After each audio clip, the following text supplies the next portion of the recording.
After transmigrating into the notorious male antagonist who everyone despises, I simply gave up. The reason is simple: my wife is a wealthy, high-status princess. We have all the money we could ever need. I can spend it however I want. To show off, I joined a celebrity couple travel reality show with my wife. While other couples were out every day busy showing affection and posing for the cameras, I was lounging in the hotel playing video games. And that's not all. I actually urged my wife to divorce me and split the assets in front of the camera. However, no one could have predicted that this fake marriage of ours would go viral. Netizens couldn't get enough of it, saying, "Real couples don't have fake sweetness. So sweet." Chapter 1. I transmigrated into the male antagonist of a novel, a blacklisted celebrity who loves to act like a diva in the entertainment industry. He falls head over heels for the lovesick second female lead, Willow, and relentlessly pursues her. But the male lead, the award-winning actor Makoto, marries someone else. Out of spite, Willow impulsively marries the male antagonist. After their marriage, the male lead and his wife are invited to join a couple's variety show. The original character, in order to compete with him, also participates. In the show, the original character goes overboard trying to show off, constantly clashing with the male lead. He gets slapped in the face again and again, becoming the foil to highlight the male lead's happy marriage. Not only is the original character mocked by netizens, but Willow also grows increasingly disgusted. After the show ends, the two quickly divorce. The original character demands $1 billion from Willow before he agrees to leave her alone. But, of course, that $1 billion is soon squandered, and the original character ends up in a deep depression before passing away. The timing of my transmigration couldn't have been worse. I arrived just as the show was about to begin, and the guests were all checking into their rooms. The production team had prepared large rooms for everyone, each with a 2-bedroom suite. As usual, Willow and the original character slept in separate rooms. But when I woke up, I found myself lying in her bed. She had just finished a shower, her body still moist, and her bathrobe wrapped tightly around her. Well, it looks like only the male lead gets to enjoy her good figure. Willow had her hair casually pinned up, and her bangs covered one eye. But that didn't stop her from rolling her eyes at me when she saw me. She asked, "What are you doing?" Her tone was cold and distant. I awkwardly climbed out of bed, and as I lifted my hand, a packet of safety supplies fell out. Willow gave me an even more disgusted look. She said, "George, I've warned you before. We have no feelings for each other. It's best we keep our distance." I froze, my movements stalling. The original character's behavior was indeed inappropriate. But if you don't like him, why would you agree to be on a couple's reality show with him? So I nodded, and just to add more effect, I clapped my hands. I smiled and said, "Well said. If we need to keep our distance, why are we even on this show? Let's just tell the production team we're not recording anymore." Chapter 2. After I said that, it was Willow's turn to be stunned. She frowned slightly and scrutinized me. Woman, what's there to look at? Standing in front of you is the real man, George. All I want now is to get the divorce and my share of the money so I can retire early." Willow squinted at me, and I felt my confidence wane slightly. So I stood up and glared at her from above. After a moment, she awkwardly spoke up, "The show still has to be recorded." I sneered. In the novel, Willow joined this show to see the male lead in person and to check if he and his wife were truly happy after marriage. Since she hadn't even seen the male lead yet, she was definitely reluctant to leave. But now the tables had turned, and she was the one at a disadvantage. I sneered again and said, "Well, you'd better put on a good show then." Then I slammed the door shut. Back in my room, I comfortably flopped back onto the bed and looked ahead to my future. The variety show was scheduled to last for half a month. Once it was over, I'd divorce Willow. From then on, I'd just sit back and enjoy the interest from the money. How sweet. I didn't care about getting closer to Willow. As long as I perfected my give-up strategy, 2 weeks would fly by in no time. I laughed to myself under the covers. The next day was free time. I slept in until 11 a.m. Meanwhile, the others had already streamed their morning activities, working out, cooking, exploring nearby tourist spots. Makoto and his wife had even given the show its first viral moment in the kitchen, feeding each other. As an award-winning actor, Makoto looked great on screen, and the fans were going wild. The comments flooded in. "Wow, the male lead really knows how to pamper his wife. She's a true winner in life. What's George doing? He's usually so shameless, but now he's completely disappeared." He's been sleeping the whole time. Meanwhile, his wife was up early and out the door. I really don't get it. How did George manage to marry Lou's daughter, this beautiful and rich woman? She's kind, has money, and looks great. Unlike him, he may have some fame, but who in their right mind would hire such a blacklisted celebrity for an endorsement? The brand would be destroyed the next day. It's just not a match. I was completely immune to these comments. I washed my face, then headed downstairs. In the lobby, Makoto and his wife Maria were still in the kitchen getting cozy. They'd slice a few cucumbers and exchange sweet glances, wash some lettuce, and hug each other. They volunteered to make lunch for everyone, but judging by the pace, we were going to starve before we got to eat. Makoto joked, "You finally woke up. If you hadn't, we'd have eaten lunch without you, haha." When he saw me, he pretended to greet me like we were close. I was speechless. No need for a reminder, netizens already knew I was sleeping in. They had already roasted me for it. I went to the fridge to grab something to eat, and Makoto approached me. He sighed and said, "Don't you know what kind of day Willow's been having? You didn't wake up this morning, and she wasn't feeling well enough to cook. So I made her a sandwich from the fridge." He had a concerned look on his face. He said, "You've married her, so stop acting so carefree. You should be taking responsibility." Seeing this, the comments lit up again. The comments went wild. "Wow, our male lead is such a warm guy. Unlike my husband, who just tells me to drink warm water. He's so considerate, even advising George to take responsibility as a husband. George doesn't deserve it. If you've seen his diva behavior in the news, you know there's no saving him. Honestly, I bet they'll divorce. I'm just waiting for it." I didn't bother responding. I opened the fridge, where there were sandwiches, drinks, and various ingredients neatly arranged. I grabbed a sandwich and took a bite. Seeing that I didn't say anything, Makoto looked at me regretfully. He said, "Do you think I'm meddling too much?" "I'm sorry. I just couldn't stand seeing her upset without anyone to take care of her." A vein popped on my forehead, and I couldn't be bothered to play games with him in front of the camera. I smiled and said, "Yeah, you're meddling a lot. This is food prepared by the production team, don't get too carried away. You'd think you made it yourself. Also, Willow is allergic to peanut butter. She can't eat this." Makoto's face turned pale, and he nervously licked his lips. He awkwardly said, "I only meant well. No problem, just like the well-meaning cooking he did for the show." 2 hours of cooking, and we still had to go out to eat in the end. I smiled and said, "Thanks for the kind gesture, but I won't need lunch today." Chapter 3. In the novel, Willow went to the hospital to visit the sick maid and didn't come back until late. Meanwhile, the original character attended an event alone and became the target of online ridicule. The comments flooded in, "Winning over a rich beauty doesn't necessarily mean reaching the peak of life. Look at how pathetic he is, acting like a simp, so humble and pitiful." Yeah, I'm so humble and pitiful.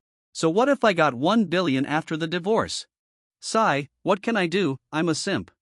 I was in the living room playing games, and the others still hadn't returned by the time night fell. I ordered takeout and casually clicked on a recommended video while eating. The suite door suddenly swung open. Willow, who had been absent all day, came back. She was wearing a black waist-cinching dress that showed off her curves, exuding a mature womanly charm. Of course, I was unlucky enough that when she entered, the video I had just opened was talking about her. Anyway, Willow is the epitome of a wealthy high-class young lady. She's simple in character, with a wide range of interests.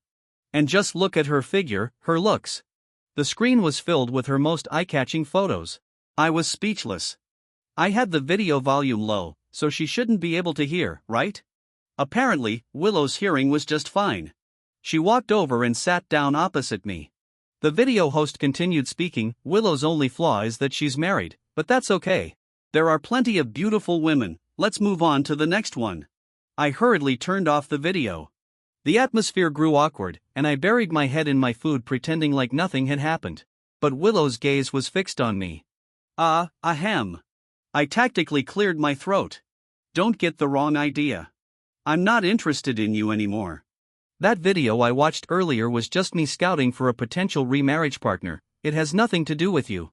Willow furrowed her brows, her eyes locked onto my every expression as though she were trying to find evidence that I was lying.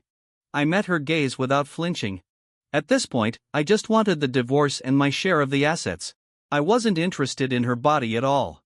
I stood up to clear the takeout boxes, trying to distance myself from her. Just as I stood, Willow suddenly spoke, "You've been acting different lately." I nodded. "Haven't you heard? A wise person knows when to adapt to the situation." I've adapted. I've come to understand my own limitations, and I won't bother you anymore. Willow didn't respond, her gaze still heavy as she studied me. I returned to my room, planning to scroll through my phone as usual, but I saw that troublesome video again. Annoyed, I sent a comment, "Don't worry, she'll soon be back on the market. Untouched, good as new." Chapter 4. The first day of my let it be attitude came to an end, and on the second day, my level of apathy soared even higher. The morning assembly was at 8 a.m.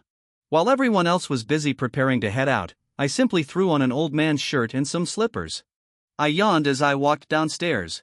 Willow and Maria were tidying up the room, while Makoto, the male lead, was helping carry everyone's big bags.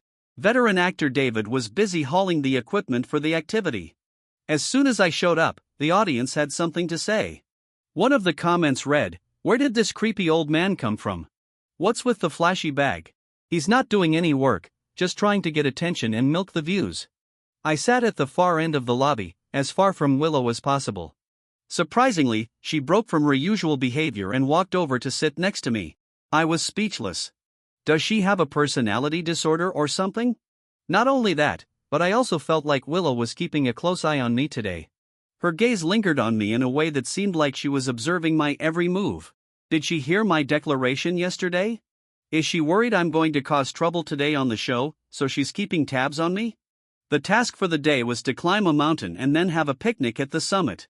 I immediately approached the production team. I asked, "Do we really have to climb? I'd prefer to take the cable car." The staff seemed surprised. "If you do that, your group won't have enough material. The edited footage won't be long enough." "No problem. Am I really the kind of person to care about screen time?" I said, "I'm happy to give up my screen time for everyone else." However, the production team didn't agree. They had paid me to cause a stir. The reason I'm blacklisted in red, famous for the wrong reasons, is because my agency is really good at creating hype. I look somewhat similar to the male lead, so my company buys PR to get me attention. The movie we're filming together follows the same strategy. He plays the perfect romantic lead, and I play the substitute. The journey is full of chaos and rivalry. Of course, the production team wasn't about to let go of this opportunity. Since I'd signed the contract, I had no choice but to join everyone on the nanny van. David, the veteran actor, held the host's script and was in charge of guiding the discussion, leading the conversation. On the van, people started sharing their stories of when they first fell in love with their spouses. David and his wife became a couple because of a drama they worked on together, and they were considered the model couple in the entertainment industry. Makoto's version was more cinematic, describing how they crossed paths at a commercial event and how they instantly fell in love. Throughout the story, he subtly mentioned how much he loved his wife and how dependent she was on him. This prompted a round of envy from the viewers. Makoto then smiled and said, "Enough about me, what about you, George? How did you two get together?" The story of the original character and Willow was quite the spectacle, and it was incredibly awkward. One sentence, the simp ended up with nothing. The original character never even got a kiss from Willow. Makoto had bad intentions with his question. I chuckled. I begged for it. But honestly, after marrying her, it feels worse than being single. Being single is way more fun. The entire van fell silent. Everyone held their composure like good actors, their faces unreadable. No one responded. David broke the silence first. He laughed, newlyweds always have some small friction. When Anna and I first got married, we were the same. Whenever we fought, I just wanted to get a divorce right away. But just as he finished speaking, Willow lowered her head, her face turning bright red, and quietly said, "Actually, I've liked George since high school." I had a huge question mark on my face. Everyone else did too. I turned to Willow and asked, "Did you eat the sandwich from this morning? Did it poison you?" Chapter 5. David's wife, Anna, came in to smooth things over. George looked stunned. "Don't just stand there, go comfort your Willow. If you don't pamper a wife like that, do you expect someone else to?" The atmosphere immediately lightened up, and the couple seemed convinced that Willow and I were at odds because of yesterday's events. I rolled my eyes at Willow out of the camera's sight. But to my surprise, she didn't get angry. Instead, her peach blossom eyes were fixed on me, her lips pressed tightly together.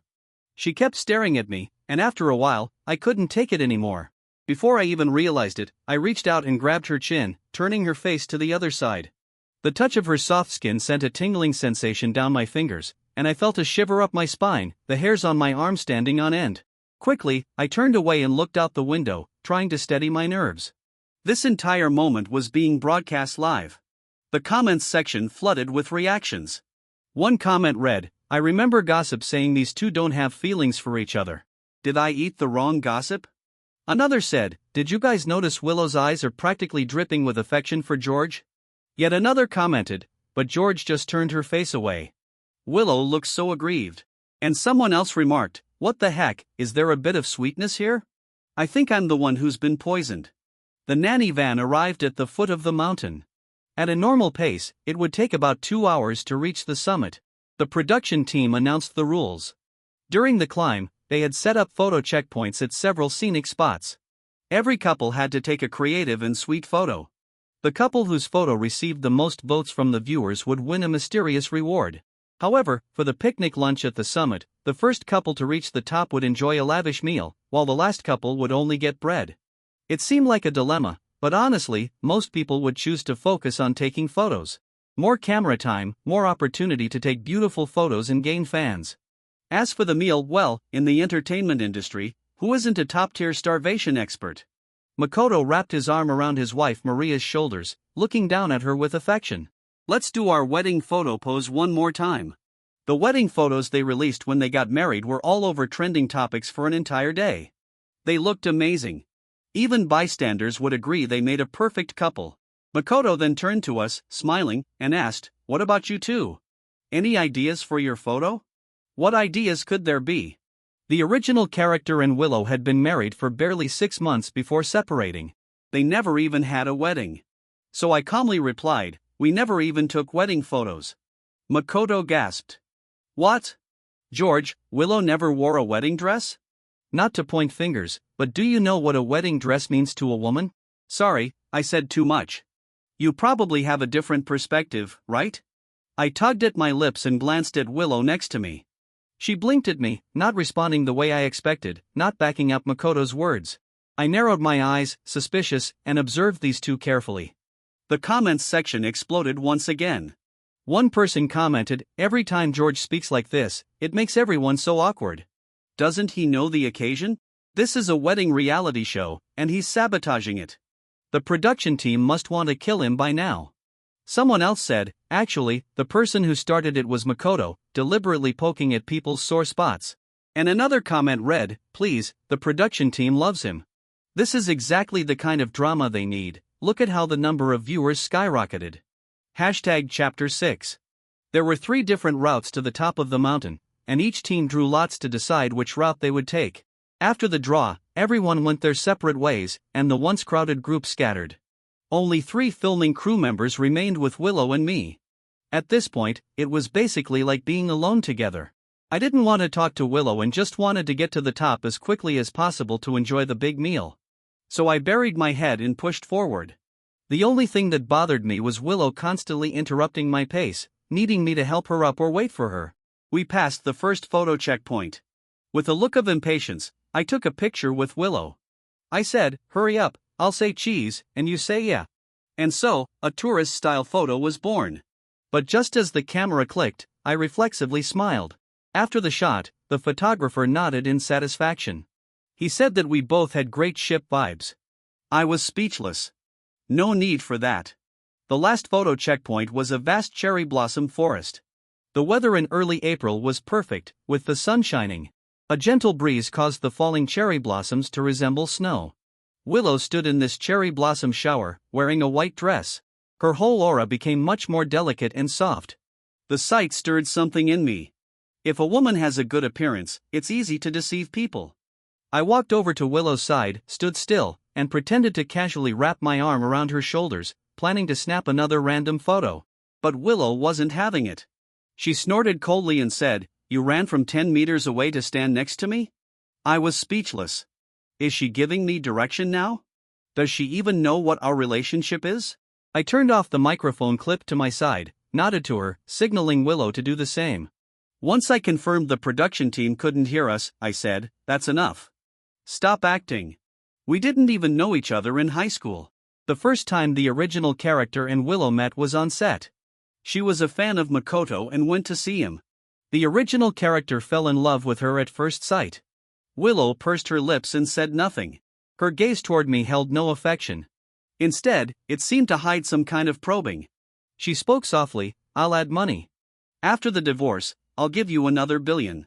I got so excited I lost all sense of composure. My emotions were all over the place, and I said, "What money?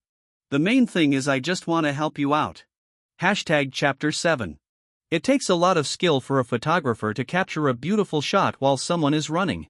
Luckily, the staff the production team hired were from Bizarre Wedding, experts at taking the sweetest photos of fake couples. I ran back and forth several times but still couldn't meet the photographer's requirements. A billion. Whether I can relax after the divorce depends on now. The staff directed us, "Come on, hug her.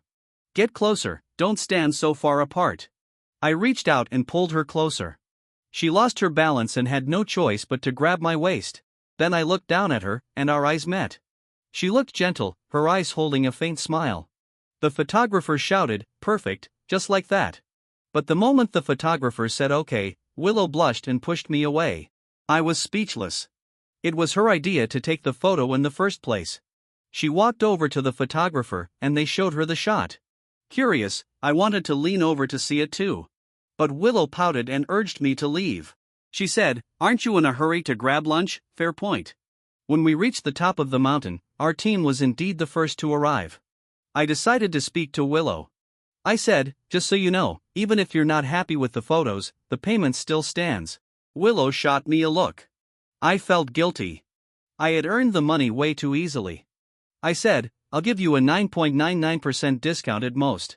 After saying that, I rushed toward the food table, eager to dive into the meal. To my surprise, the food was fresh seafood and other ingredients. I was speechless. I'm a kitchen killer, I only know how to make dark cuisine. Willow, a rich young lady, definitely doesn't know how to cook either. David's team had steak, Makoto was eating bread, and I was staring at raw food. I grabbed a few leaves of lettuce and some mayonnaise and invited Willow to join me for a salad. Willow shot me a look and said, "I know how to cook." Chapter 8. To my amazement, Willow tied her long hair back, rolled up her sleeves, and with her slender fingers, she cut the vegetables with precision. I couldn't help it all, so I stood by, offering compliments. I praised her, "Wow, you're cutting it so neatly. Wow, it smells amazing. Wow." Before I could finish my wows, Willow gave me an annoyed look, telling me to go away. I was speechless. But still, I put aside my grievances and brought her a chair. When the other teams arrived after climbing up the mountain, they saw this scene. I was slumped in a lounge chair, half asleep, while Willow was preparing the food.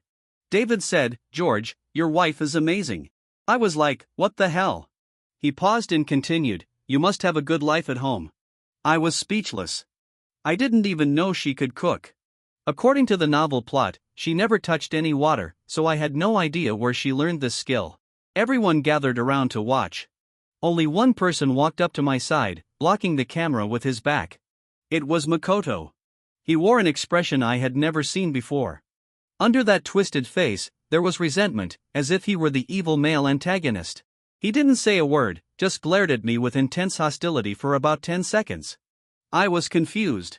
Isn't his character supposed to be the one who doesn't want Willow? Why is he so hostile toward me, a minor character? Willow's cooking was broadcasted live. The comments on the live stream went wild.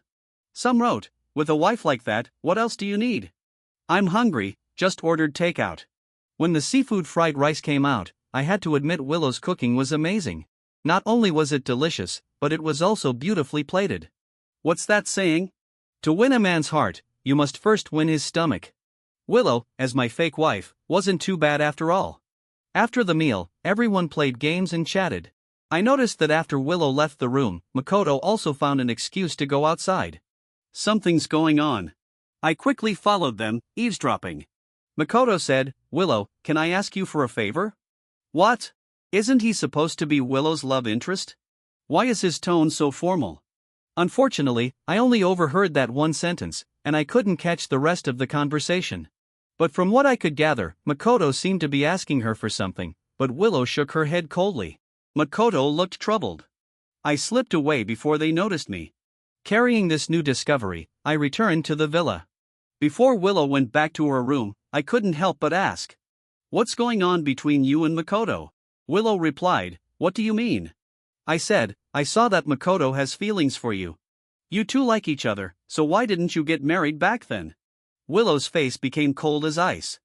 I pledged, "Don't worry, I understand the professional ethics of ex-husbands. I won't say anything outside." Willow snorted and said, "How do you know I like him? Isn't that the plot of the novel? How could I be wrong?" I said, "It's all over the internet. Everyone says you're his fan. Otherwise, why would the Liu family be so eager to promote Makoto? It's probably because she wanted her family to support her idol." Willow frowned and said, "George, I've never lied." I was confused. What does that mean? Suddenly, that line popped into my mind, "I've liked George since high school." Oh, it seems like the plot has taken a major detour, and as a transmigrator, I'm completely in the dark. What should I do now? Answer: adapt. First, observe. Chapter 9. I returned to the lobby on the first floor, scrolling through my phone absently, jumping between apps mindlessly. Suddenly, I noticed the official program account had posted the photos from this morning's shoot. David and Anna's photos were fairly standard, the usual couple poses. What made them special was the sweetness between the two, like an old married couple. Makoto and Maria's photos were quite beautiful. One of them holding hands while running, the other a Princess Carrie. Finally, it was my turn with Willow's photo. In the picture, I had my arm around her shoulder, smiling, while Willow leaned toward me, turning her face and gazing up at me. The photographer was so skilled, even a tourist photo like this looked full of emotion. I swiped right, and the last photo caught my eye. In this one, cherry blossoms were scattered in the air above us. I was running toward Willow, and under the strong sunlight, my figure was slightly transparent. Willow's figure was in shadow. The play of light and shadow, the motion and stillness. This photo was absolutely stunning. The live stream comments were going wild. People were commenting, "This photo has such an amazing atmosphere. A lonely little girl waits for the boy who's traveled back through time to meet her. I'm saving this one." I long pressed the image, and by the time I realized what I had done, I'd already saved it. David was behind me, smiling with a knowing look, having witnessed the whole thing. I said, "I just think the photographer is really good, that's all. I plan to save it for later and review it from an artistic perspective." David gave a perfunctory nod. I wanted to grab his arm and emphasize 1,000 times that I really meant what I said. As we were talking, Willow walked down the stairs. She was on the phone, saying, "Can everyone help me out and share this, please?" David waved at her and said, "Your photo is great. But don't think you're guaranteed to win, our team has the whole couple pulling votes." Willow blinked and said, "I've been pulling votes too." The official program account had tagged Willow, and she had just registered a Weibo account an hour ago. She directly shared the program's post and added a few words, "Vote for me." I was speechless. This isn't asking for votes, this is giving an order. But the number of votes for our photo kept soaring. Among the shares were not only various branches of the Lu Group but also many high-profile figures who usually appear in business magazines. David laughed and said, "What's going on? Feels like you're officially announcing something. I almost want to share it for you." I was speechless. I pulled Willow to a corner, covered the mic, and whispered, "Are you crazy? This huge spectacle, how are we going to get divorced now?" She glanced at me coldly and said, "Who said I'm getting divorced?" I was stunned. "What about my 2 billion? I tried to reason with Willow. Meanwhile, the viewers in the live stream were busy shipping us. The comments were full of these two are about to sneak away for a secret chat. What, is there something my VIP ears can't hear? Speak up. The number of votes kept climbing. By the time the voting deadline came, our team had actually claimed first place. We hadn't received the promised mysterious reward yet, but we were already hit with the next surprise they sent. What? We're going camping tomorrow? Chapter 10. I paced back and forth outside Willow's door. Thinking about tomorrow's activity schedule, I steeled myself and knocked on the door. The door opened, and Willow had just finished showering. She answered the door wearing nothing but a bathrobe, and it was so loose that I couldn't help but glance down at her slightly open collar. Wait, don't look. With great difficulty, I forced my gaze away and focused on the ground. I said, you know about the camping trip tomorrow, right? The program team said we'll be staying in a tent overnight. Willow nodded. And then nothing else. I asked, is that it? Aren't you worried? We're going to be sleeping in the same tent. Willow rolled her eyes and said, are you worried about what I might do? What is she saying? I was speechless and replied, I'm worried about what I might do. Willow sighed, oh, I'm not worried. With that, she slammed the door shut. What? How did she suddenly change like this? Wasn't she always so cautious, afraid that I might look at her? Forget it, she's not worried, so why should I be? The camping gear provided by the program was very professional, but we had to set up the tents and tables ourselves. Since our team's photo got first place yesterday, we had the privilege of choosing first. I immediately picked the biggest tent. It's for our safety, of course. But I don't know how to set up a tent. David's group already had their tent up, while mine was still lying flat on the ground. Willow asked, having trouble? Want me to call David for help? I snapped, I can do it. It's fine. To save face, I told her to go play at the beach and not disturb me while I tried to gather my thoughts. I was squatting alone thinking things over when Makoto came over. He had dark circles under his eyes, clearly looking like he hadn't slept well the previous night. He asked, you saw it yesterday, right? I was confused. He continued, don't pretend you didn't see. Are you mocking me in your head? Makoto gritted his teeth. I just wanted to get Maria into the company, but I asked Willow to help, and she refused. She used to never be like this. Since you showed up, everything's changed. I was speechless. What does this have to do with me? Makoto sneered, you don't really think Willow likes you, do you? We're all just her substitutes. He then pulled out his phone and showed me a secretly taken sketch. This is Willow's dead love. The person in the photo looked so familiar. Wait a minute.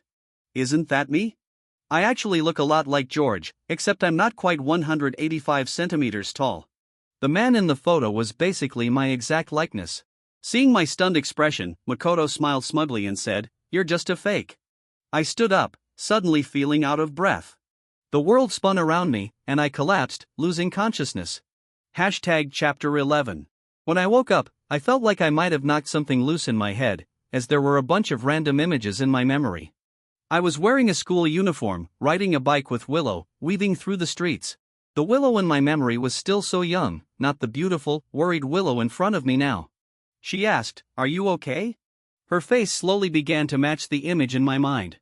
I hesitantly called out a strange name, Emily. Willow trembled, then asked, do you remember? I shook my head. I could only recall the name, everything else was fuzzy. But Willow seemed thrilled. She threw herself into my arms, burying her head in my chest. I said, you're shaking. She trembled and said, don't say anything. I paused for a moment and added, don't get my clothes wet from your tears. She replied, it's not that, you're just imagining things. It's the beach air, it's too damp. The others gathered around. David asked, George, are you okay? They said you suddenly passed out. Makoto also showed concern. Yeah, we were talking, and you just collapsed. I was really worried. Willow glared at him, and he stopped speaking. I quickly tried to cover, saying, it's probably just anemia. Don't worry about me. Anna teased, Willow was so scared, we didn't even realize what was happening, and she rushed right over. I instinctively tightened my grip on Willow's hand. David added, well, you rest for now. I've already set up the tent for you. I nodded in agreement, and then it hit me. Wait, does this mean we're sleeping together tonight? I dragged my feet, delayed until everyone else had gone to sleep, and then reluctantly headed back to the tent. Willow rolled her eyes, you finally decided to come back? I thought you were going to sleep with David tonight. I wanted to, but there were still too many questions left unanswered. I sat down at the foot of the bed. I asked, did we know each other before? She replied, I couldn't figure it out. I asked, how could we have known each other? I just arrived here, how could I know Willow from high school? Then she told me a story. Chapter 12. In the first year of high school, there was news from the sanatorium that my grandfather's health wasn't doing well. Since my parents couldn't find the time, Willow volunteered and took half a semester off from school. After all, the private tutor my parents hired had already taught her everything from school. On the way to the sanatorium, there was a road lined with cherry blossom trees. It was the perfect season, and the blossoms were in full bloom. Whenever she passed by, she had to be careful of the petals drifting in the air. She didn't like that road. Until one time, when she was passing through, a white canvas shoe suddenly fell from the tree and landed right in front of her. Willow looked up. A figure emerged from behind the branches, wearing an oversized blue school uniform.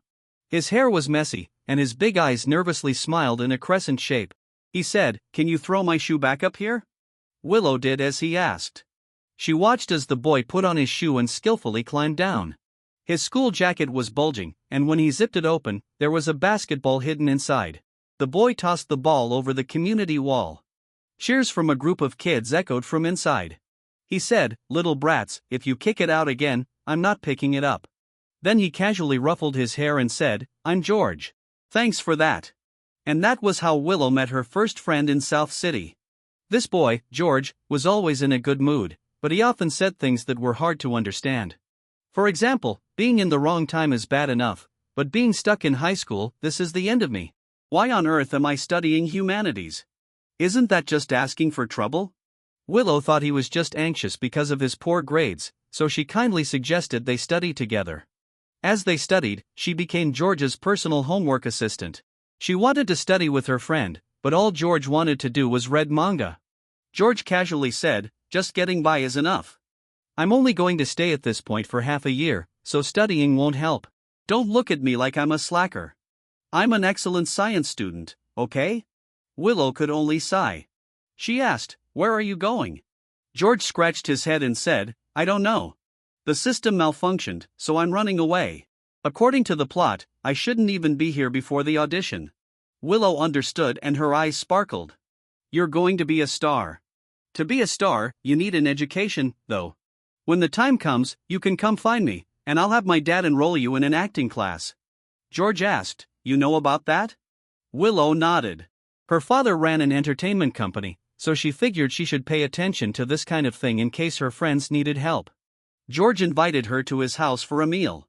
He said, "I'm making you chicken, a big feast." Willow believed him and went.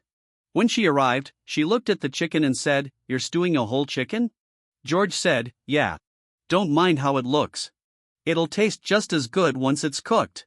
Willow nodded, feeling like she should learn to cook. Later, one day, Willow's grandfather's health took a turn for the worse. She waited outside the hospital at the sanatorium, her hands tightly clutching her skirt, her fingers pale.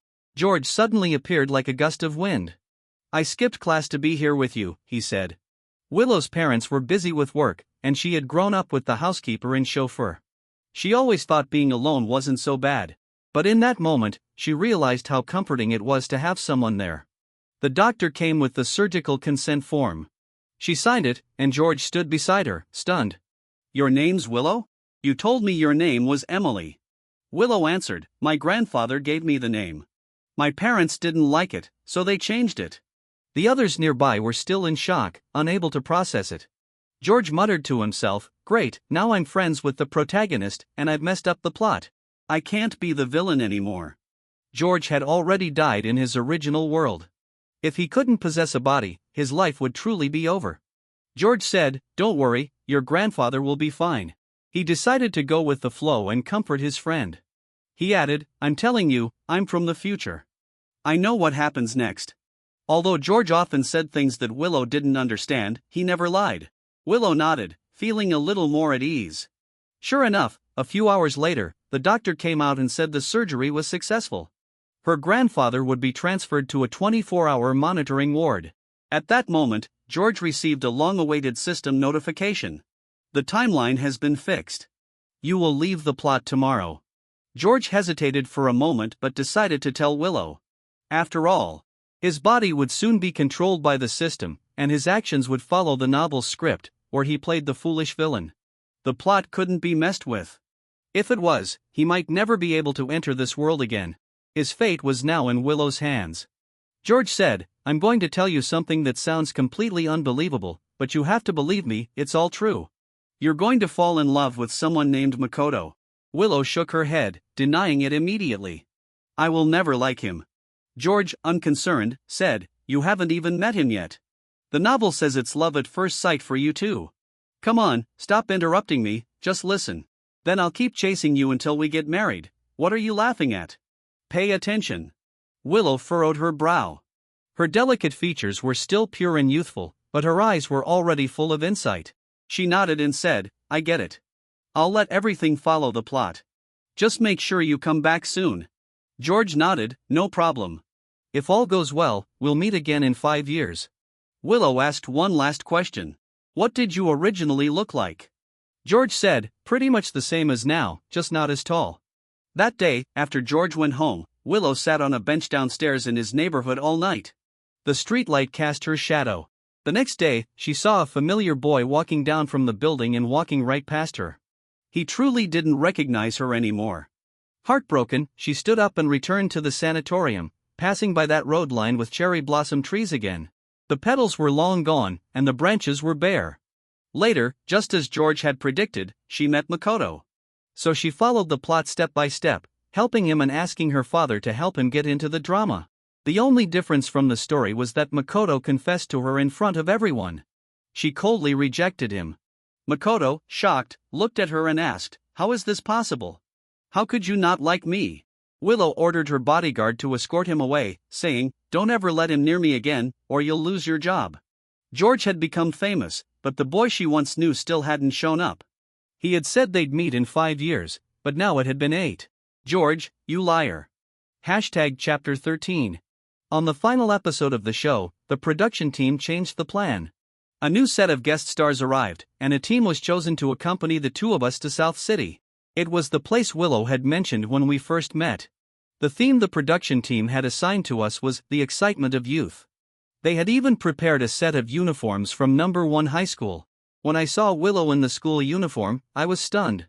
She looked beautiful, almost exactly like the girl from my dreams. She blushed and asked, "Do I look too childish in this?" I smiled foolishly, "No, you look just like the one in my dream." She frowned and said, "You were having a proper dream, right? Don't tell me it was something inappropriate." I was speechless. The live stream comments were buzzing with excitement. Someone commented, "What dream? Please explain in detail." Another person wrote, "Don't miss any details." I'm free, I could listen to this all day. Willow sat behind me on my bicycle, asking me to take her to the places we used to go to help me regain my memories. I said, "Just don't add anything extra. Don't start making up bad things I didn't do just to tarnish my image." Willow snorted twice. We went to the cherry blossom tree where we first met, the corridor where we did homework together, and the cemetery where my grandfather was buried. In front of the old man's grave, Willow tightly nestled into my embrace. We stood in silence for a long time. Before we left, I told her I wanted to say a few words to my grandfather. I said, "Go a little farther, don't eavesdrop." I made sure Willow walked at least 10 meters away. Turning around, I bowed to the photo of the kindly old man. I said, "Sorry for making your granddaughter wait for me all this time. Don't worry, I'll always be by Willow's side from now on, bullying her." Chapter 14. After this couple's variety show aired, Willow and I became the most popular couple on the program. We were trending on the hot search every day. Countless new shows lined up to offer me scripts, but I turned them all down. I owed Willow too much of my time. These trivial jobs shouldn't be disturbing our life together. Willow asked if we could have a wedding. I joked, "We're already an old married couple, what's the point? We can just muddle through, what's the worst that could happen, a divorce?" Willow wasn't happy. She pushed me away, adjusted her nightgown's collar, and criticized me for taking advantage and then trying to run away. She said, "You're so irresponsible." After that, she went to take a shower, and I lay in bed secretly laughing. I had already prepared for the proposal and the wedding. I got up, had a sip of water, and on a whim, opened the drawer of the bedside table. Inside was a leather-bound journal. I had a feeling it contained things about me. It read, March 2015, "I can cook now. I'm going to be a qualified lazy pig caretaker. When we meet again, I'll surprise you. August 2016, George got into college. The person handling his data is much better than you. If you were still around, you'd probably be repeating the year. He said he was a science whiz, but I don't believe it. October 2017, there seems to be a girl getting close to George. You never told me if he was dating. It should be an unimportant plotline, right? But since his character is supposed to like me, he surely wouldn't be interested in other women. So I broke them up. No problem. May 2019, I met Makoto today. Just like you said, I accidentally tripped and almost fell into his arms. Luckily, I managed to stand up. But I don't like him at all. I think your plot is completely wrong. January 2020, went back to the sanatorium to prepare for Grandpa's funeral. The annoying kids from back then are all grown up. Why haven't you come back? I almost forgot about everything that happened before. I'm almost running out of time. This part has been crossed out. I can still hold on for a while, but you better hurry. September 2020, I had Dad sign Makoto to the company. Went to the set today to visit. You said in the novel that this was the first time I met George. I happily prepared a bento with love, spent over an hour on it. But then I realized the person I was visiting wasn't you. Forget it, I ate it myself, and just made George some instant noodles.